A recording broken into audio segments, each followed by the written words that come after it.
আজ আমি আপনাদেরকে দেখাবো কিভাবে আমরা আমাদের কম্পিউটারে উইন্ডোজ 10 সেটআপ করতে পারি। প্রথমে আমরা দেখব উইন্ডোজ 10টি কিভাবে আমরা বুটেবল করব। তো এর জন্য আমরা ক্রোমে চলে যাব, তারপর গুগল সার্চের এখানে আমরা উইন্ডোজ 10 লিখব।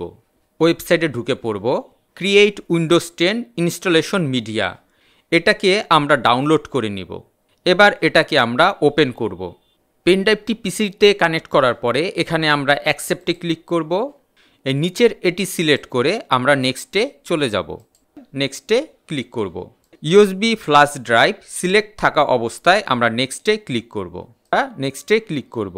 এবার আমাদের এই পেনড্রাইভটি বুটেবল হওয়ার জন্য কিছু সময় আমরা ওয়েট করব। তো আমরা দেখতে পাচ্ছি আমাদের পেনড্রাইভটি বুটেবল হয়ে গেছে। এবার আমরা আমাদের কম্পিউটারটি রিস্টার্ট করব। আমরা বায়োসে ঢুকে পড়েছি। এখানে আমরা বুটেবল অপশনটি দেখিয়ে দিব। এসএমআই ইউএসবি ডিস্ক, এটা হলো আমার পেনড্রাইভটি।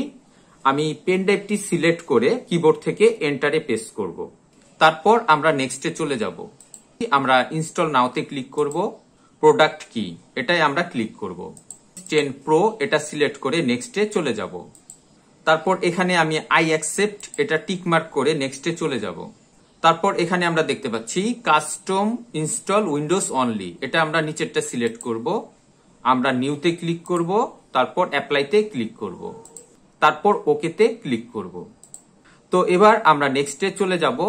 আমরা দেখতে পাচ্ছি আমাদের উইন্ডোজ 10 সেটআপের কাজ শুরু হয়ে গেছে। এবার আমাদের কম্পিউটারটি একটি রিস্টার্ট নিবে। এখানে ইউএস সিলেক্ট থাকা অবস্থায় আমরা ইয়েসে ক্লিক করব। যেহেতু আমার কম্পিউটারে ওয়াইফাই রিসিভার আছে, তো আমি এখান থেকে ওয়াইফাইটি কানেক্ট করে নিব। আমি পার্সোনাল সিলেক্ট করে আমি নেক্সটে ক্লিক করব। আমাদের যদি মাইক্রোসফট অ্যাকাউন্ট থেকে থাকে তাহলে এখানে আমরা মাইক্রোসফট অ্যাকাউন্ট অ্যাড করে দিব। তারপর অ্যাকসেপ্টে ক্লিক করব। স্কিপ বাটনে ক্লিক করে আমরা নেক্সটে চলে যাব। আমরা দেখতে পাচ্ছি আমাদের উইন্ডোজ ইনস্টল কমপ্লিট হয়ে গেছে।